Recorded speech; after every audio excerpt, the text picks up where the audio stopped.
This is Hawkissimo. Feel free to call me Hawkissimo or Hawk if that's easier for you. Either one is fine with me.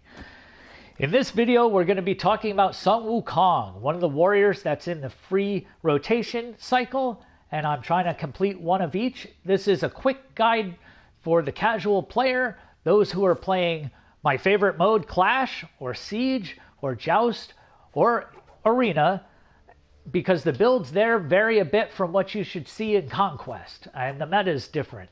So I'm aiming some material at you guys and hope to get you started. So what's the quick and dirty way to get better at your gods when you're trying to figure them out? Well, I can offer 2 bits of helpful advice that should really help push you along your way.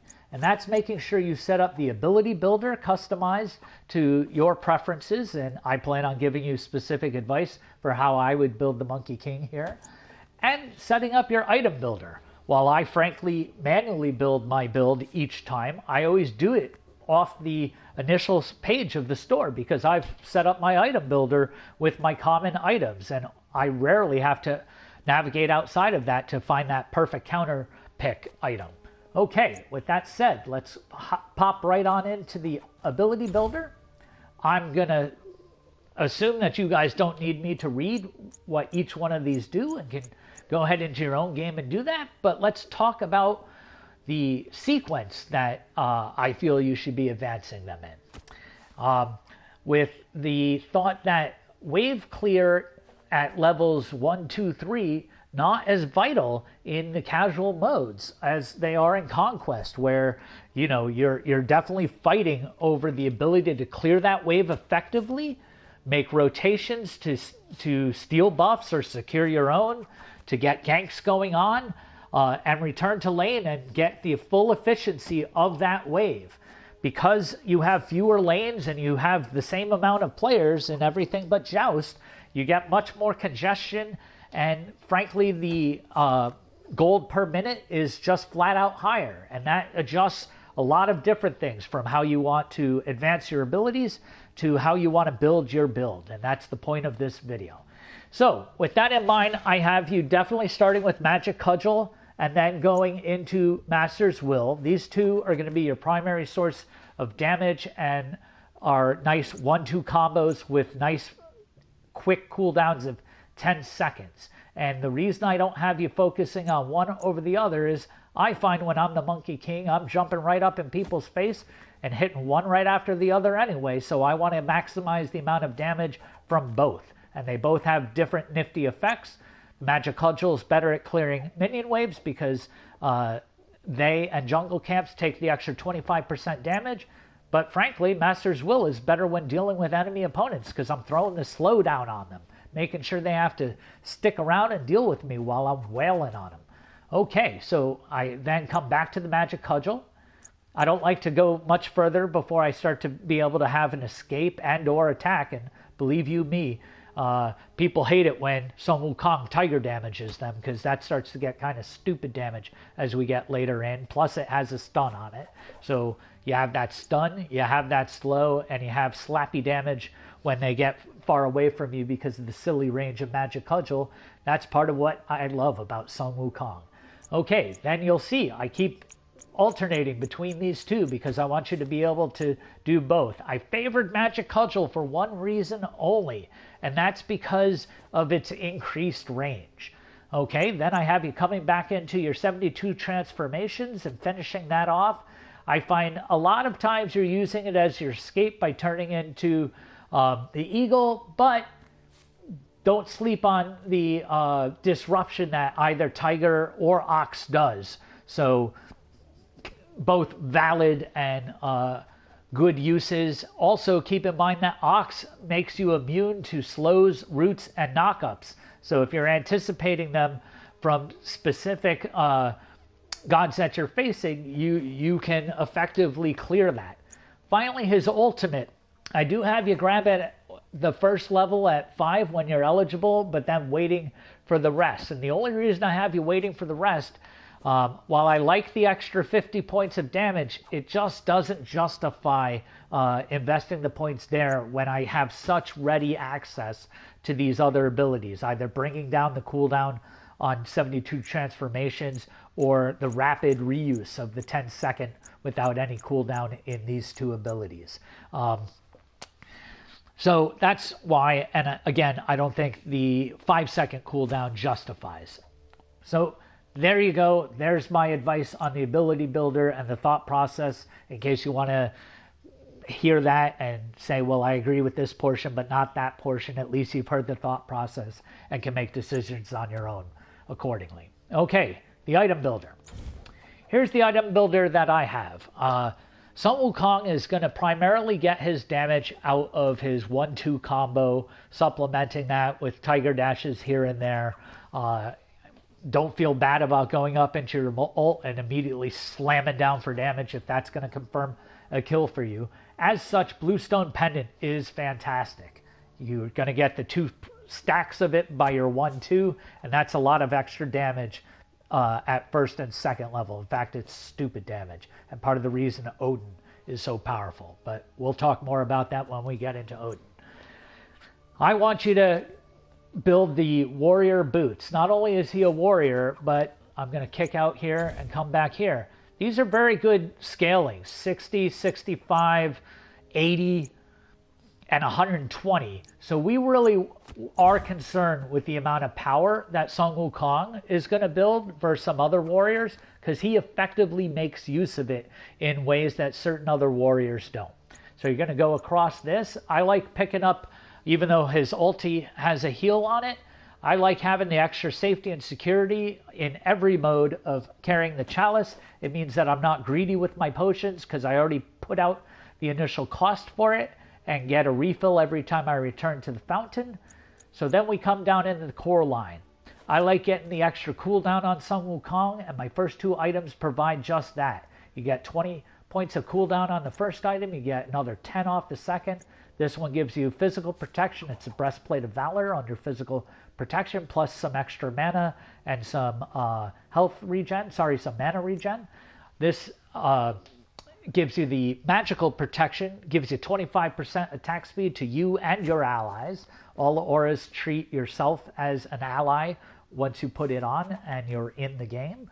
So you get some more sustain there, and that cooldown, again, works great with him. I was a big fan of Shifter Shield since Season 3. I think the latest change in 4.9 made it an even easier pick for hunters, but the truth is it's always been great for warriors. So this is going to give you both damage and protection. When you're above 50% health, you're going to get even more power, and we showed you how effective that is with Mr. Sun Wukong. And when you're hurt, it gives you the defense so that you can stick for a little while because you're tanky. And then you have your escape with your eagle and or your ultimate. Finally, I have you going into Executioner for some more attack speed. It stacks nicely with what we have here and the extra damage that we got out of Shifter Shield. When you get to the final stage and you're in the late game, you're going to be selling your starter item and coming down to the flex pick. But before we get into flex picks, let's talk about the relics. You get 1 free relic at level 1 and a second one at level 12. You can advance their levels by spending an extra $500, but let's talk about which are valid options. Well, there's a lot of talk about how Sundering Spear is pretty OP right now, and it's pretty hard to dispute that. I know that they're nerfing the damage by 10 in patch 4.10, which is still 2 weeks away for console, or at least a week and a half away, but it's still going to be a powerful selection. You know, you hit them with that, you go into Tiger, you do your spin so that they've slowed, they start running, you slap them with your 1. That's just some stupid damage. But there's also the old safety picks. So Sanctuary, or Aegeus as it's now called, certainly rock solid. I normally would build Purification earlier and pick this up later, but his ultimate does act as a purification, and I already showed you how the bull makes you immune to certain things, so you have some flexibility there, but really any one of these 3 is going to be fine.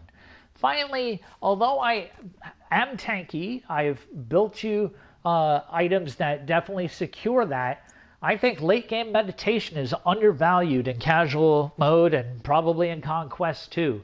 I like to think of it as the following. It's not only mana for me, but for my mages who are definitely craving it. It's going to give us life back. And if that life is going to mean the difference between staying to rip the objective, whether I'm talking a Tower of Phoenix, the Gold Fury, Apotheosis, Fire Giant if I happen to be there, or the Titan, it's irrelevant.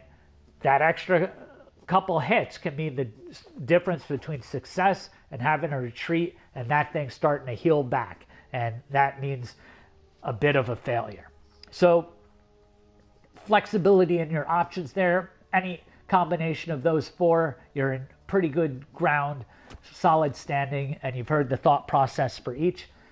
Then we're at the point where you're going to sell your starter item. Don't sell your starter item until you fill all other slots of your build, because this starter item is still giving you pretty good bang for your buck on its flat power, on its mana regen, and the passive that it's giving you, which you easily proc off your 1 or your 2 or 2 of the 3 transformations in your Tiger stance, or even on your ult when you land. So lots of different ways to proc that with some Wukong.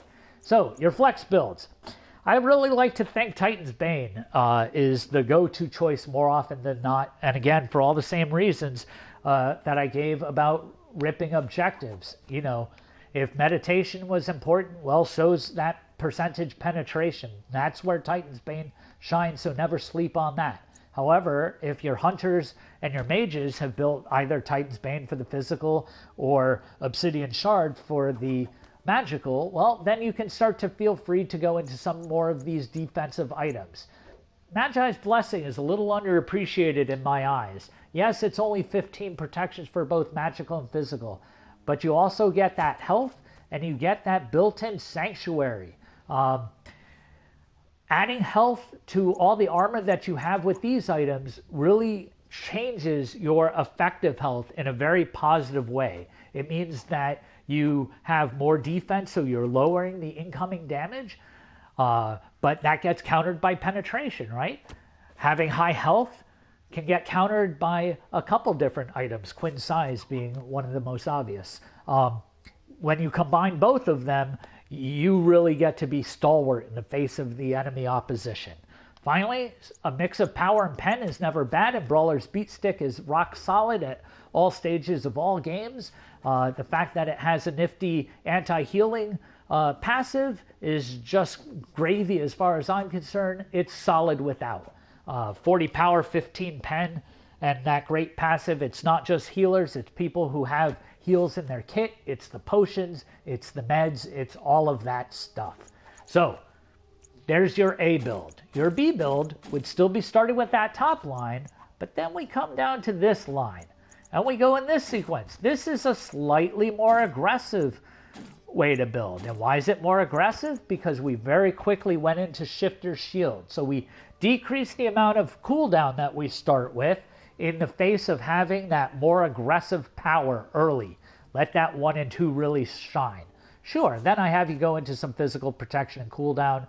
I then change it up and I have you going to more solid magical protection. But hey, if you want to come up to the Shogun's Kusari instead, nothing wrong with that. But at 80 physical defense, best defense that any one item has in the game, plus it gives you the 200 health, so that's rock solid. I do mix in some attack speed so that you do become a little more relevant with your auto attacks. And again, your final item is going to come up to this line. Of course, you can always adjust based on opposition, but I feel that all in all, the choices I've shown you on this page give you 2 different rock-solid ways to play Sun Wukong. I hope you enjoy taking this into your casual games. I hope you enjoy Clash as much as I do, and I hope you enjoyed this video. If you did, please click the like. Feel free to subscribe. In fact, I certainly encourage you to do so because I plan on pumping more of these out. If you have any comments or questions, feel free to go down to the appropriate section below, and I'll do my best to answer them in a timely fashion. This is Hawkissimo signing out.